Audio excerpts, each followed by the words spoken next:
Psicose ou sobrenatural? Olá, Anne e assombrados. Pode nos chamar de... Tá, fulano e fulana. São dois aqui que escrevem esse relato, tá? Mas eu vou... Se for preciso, eu dou o nome fictício aqui que eles deram, tá? Mas é fulano e fulana.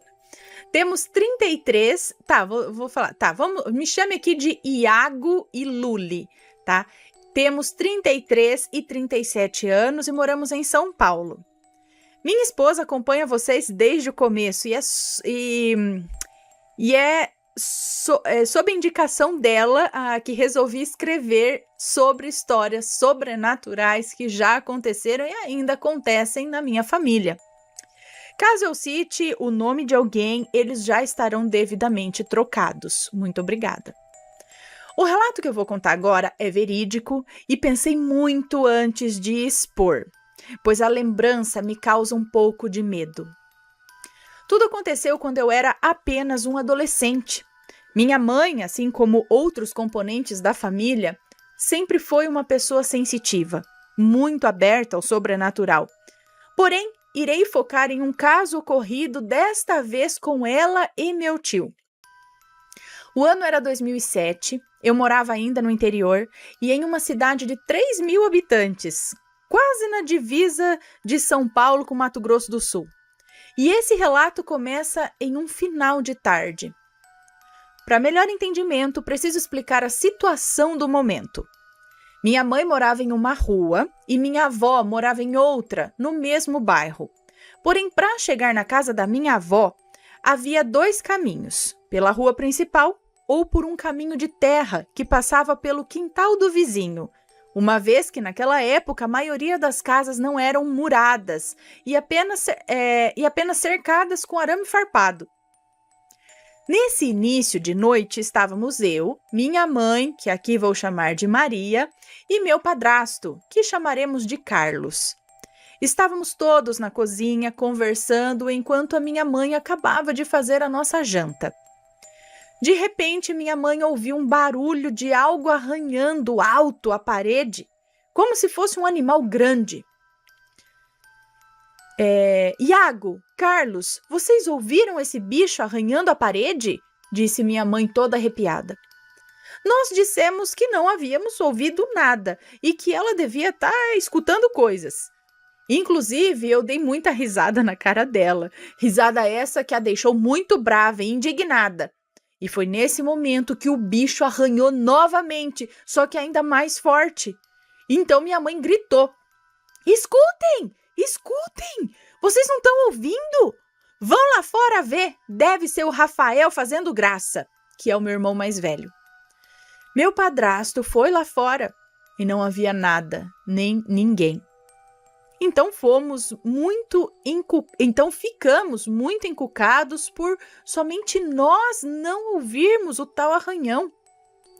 Minha mãe, muito sensível e com medo do que acabara de presenciar, foi para a casa da minha avó para contar o ocorrido. Porque minha avó sempre tinha uma explicação para tudo e sabia como acalmar a minha mãe. Enquanto isso, na casa da minha avó, estava o meu tio e a minha avó.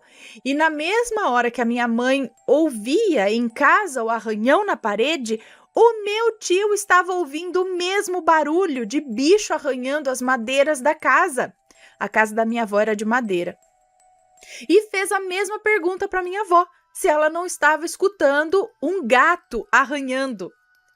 A minha avó não havia escutado nada, como meu tio... minha avó não havia escutado nada. E como meu tio é daqueles que gosta muito de beber e quase nunca está sóbrio, minha avó achou que ele estivesse inventando algo ou alucinando. Vai lá saber, né? Nesse momento, enquanto minha mãe foi para a casa da minha avó pela rua, meu tio foi para minha casa pela estradinha de terra que passava pelo fundo da casa do vizinho. Então, como eles foram por caminhos diferentes, os dois se desencontraram e não havia como os dois terem combinado de falar a mesma história.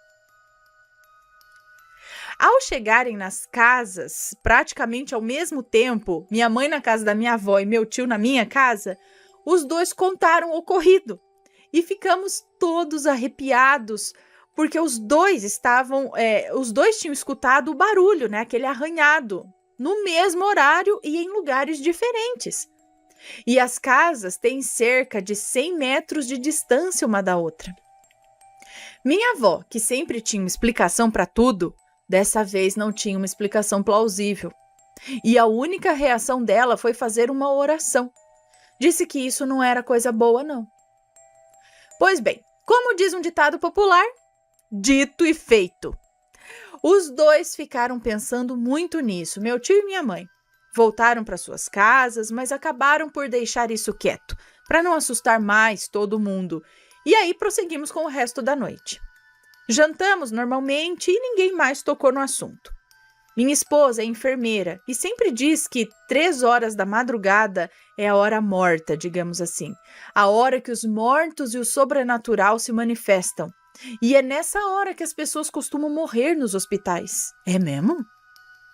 As histórias dela ocorridas dentro do hospital ficarão para um próximo relato. Já estamos aguardando, né? Enfim, às 3 da madrugada, acordamos com a minha avó gritando na porta da nossa casa. Acordamos assustados porque minha avó jamais incomodaria a essa hora se não fosse algo grave. Maria! Maria! O João, no caso meu tio, o João tá doido! Ele disse ter escutado o arranhão na parede novamente. Corremos para a casa dela e, chegando lá, nos deparamos com aquela cena. Meu tio estava com uma imagem de Nossa Senhora Aparecida nas mãos, cuspindo e lambendo, e ele não respondia a ninguém. Ele cuspia na imagem e lambia? E ele não respondia a ninguém, não se comunicava e não deixava ninguém chegar perto dele. Nós tentávamos nos aproximar, mas ele corria. O que poderíamos fazer às 4 da manhã numa cidade pequena onde não havia pronto atendimento e o hospital mais próximo ficava a 40 quilômetros de distância? Além do mais, aquela situação não parecia ser algo que poderia ser tratado em hospital de urgência e emergência. Então ficamos lá, acordados, acompanhando aquela encenação. Pois é, para quem não vivenciou a situação e nos ouve contar, parece que foi uma encenação de uma peça de teatro bizarra. Os gestos que ele fazia era como se ele tivesse incorporado um personagem. Os olhos eram dele, porém vazios. Não era a alma dele que habitava aquele corpo.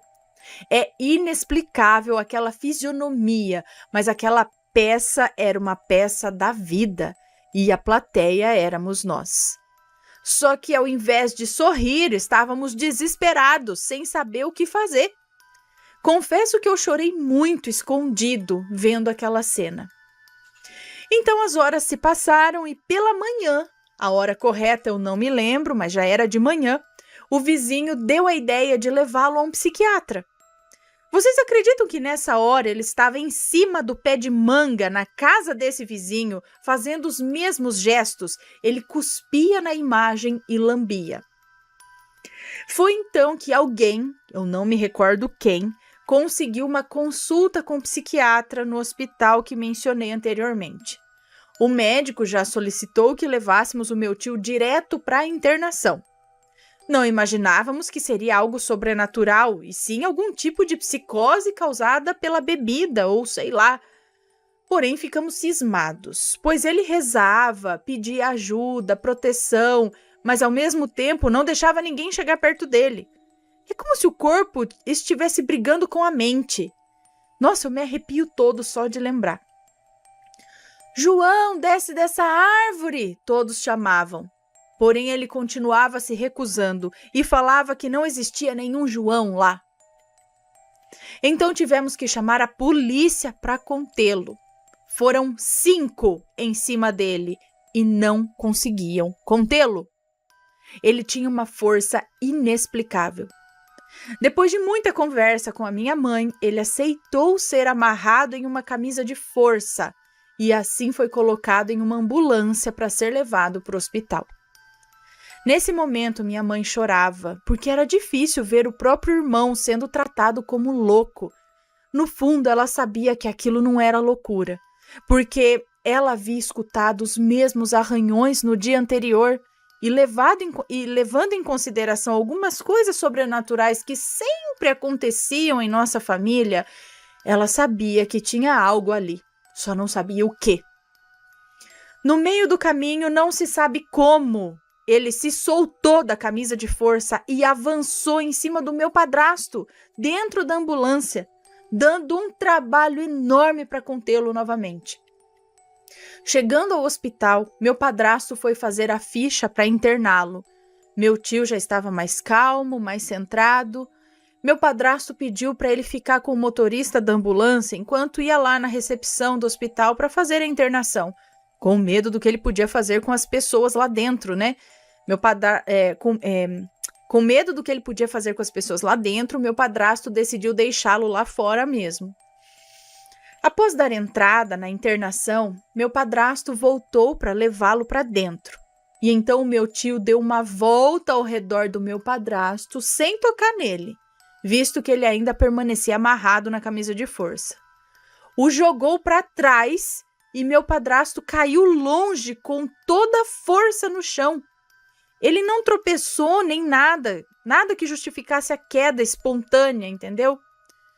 Peraí, como assim? Peraí, o tio, né, ele começou a andar, deu uma volta ao redor do meu padrasto e sem tocar nele, o jogou para trás, sem tocar nele. Sem tocar nele, o jogou para trás e meu padrasto caiu longe com toda a força no chão. Ele não tropeçou nem nada que justificasse a queda espontânea, sendo amparado pelo motorista da ambulância incrédulo e inconformado com o que acabara de ver. Ele foi lançado por algo invisível para longe e caiu. Pois não havia como meu tio ter feito isso sem encostar no meu padrasto. Foi como se uma força sobrenatural o tivesse empurrado, derrubando-o no chão. Pois bem, passando por esse acontecimento com o testemunho do motorista da ambulância, ele foi internado. Chegando no quarto, meu tio pediu para ir ao banheiro. E enquanto estava lá, ele pegou um cabo de um rodo e começou a bater no vaso sanitário e começou a gritar. Meu padrasto foi correndo para o banheiro achando que ele estivesse tentando, sei lá, fazer algo contra a própria vida, ou algo do tipo. Mas chegando lá, ele se deparou com algo difícil de acreditar. Havia uma coisa. Isso mesmo, havia uma coisa preta, peluda, entrando pelo vaso sanitário. Vocês podem pensar, deve ter sido só um rato, ou um gato, ou qualquer outro bicho. Gente, porém gato não passaria pelo encanamento do vaso sanitário. E a coisa não tinha forma de nenhum bicho conhecido. Meu padrasto, até acostumado a lidar com todo tipo de animal, já que ele sempre trabalhou na roça, e jura que aquela coisa não tinha forma de nenhum bicho que ele já tenha visto. Ele não soube explicar o que era. E quando chegou perto do meu tio, mas não perto o suficiente para ser tocado, que novamente ele foi jogado para trás, caindo embaixo do chuveiro, o barulho chamou a atenção da enfermagem, medicaram meu tio com o famoso sossega-leão, segundo minha esposa são calmantes sedativos, em doses assim para sedar um cavalo, e meu tio não apagava, continuava agitado. Amarraram ele na cama e somente depois de horas é que ele realmente apagou. Ele passou semanas internado, tomando remédios e mais remédios, dopado, apático. Alguém acordado, porém sem qualquer reação, sabe? Ficava acordado, mas sem reação alguma. Passado algumas semanas, o meu tio melhorou e voltou para casa tomando remédios. Foi diagnosticado com esquizofrenia, mas algo nos deixava pensativos e cismados. Como a minha mãe e ele viram e ouviram o mesmo som de arranhado ao mesmo tempo? Como meu padrasto teria sido jogado para trás 2 vezes, sem ao menos o meu tio tocá-lo? Como explicar aquele bicho preto no banheiro? Como meu tio tinha sido diagnosticado com esquizofrenia, se minha mãe e o meu padrasto, além do motorista da ambulância, que não tem qualquer ligação com a família, haviam ouvido e visto esses acontecimentos. Porém, nenhum deles tem qualquer doença psiquiátrica. Mas aí vem o algo sobrenatural. Segundo meu tio, ele não lembra de muita coisa, mas o que ele lembra é que havia sido pego pelo bicho ruim e levado para um lugar ruim, palavras dele, e que a Nossa Senhora Aparecida havia intercedido por ele e havia salvo ele daquele lugar ruim que ele estava. Meu tio tomou remédios por apenas 2 anos e depois disso nunca mais precisou de qualquer remédio psiquiátrico e nunca mais teve nenhum surto. Se ele era esquizofrênico, como se curou sozinho? São questões que não temos resposta. Portanto, Ana, este é um dos relatos que já aconteceu em minha família. Acredito que temos sempre uma segunda chance para mudar, para sempre fazer o bem, e que certamente Deus te concederá outros dias e outras oportunidades de fazer o seu melhor. Portanto, devemos fazer agora todo o bem que pudermos, porque dia igual ao de hoje só teremos uma vez.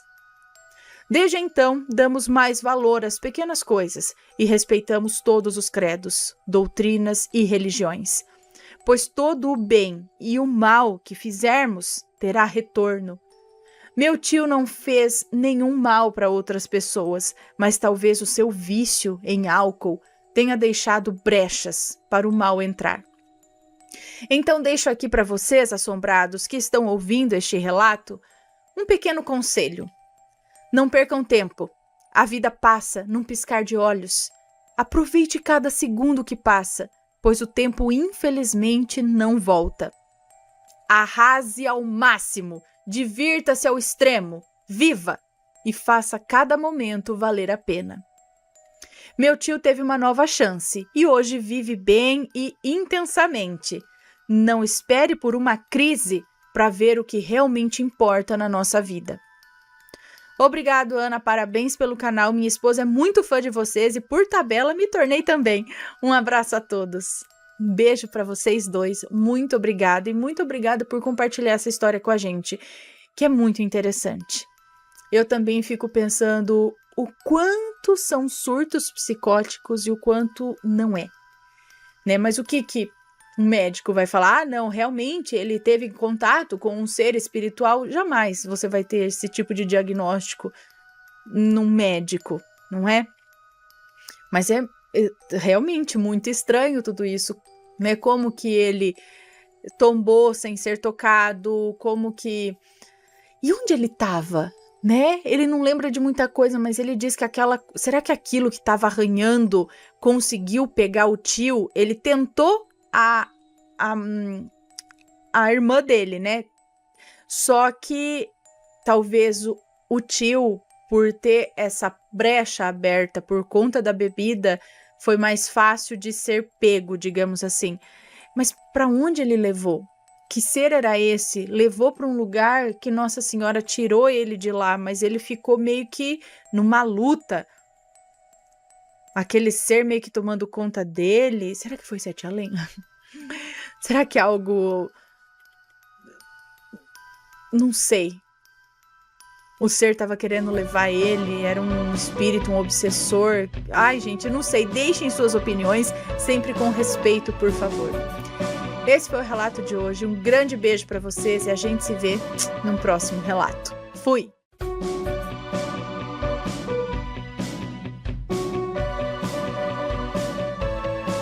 Está gostando dos relatos no Reverso Assombrado? Então não se esqueça de deixar o seu like. E é claro, se ainda não for inscrito, se inscreva.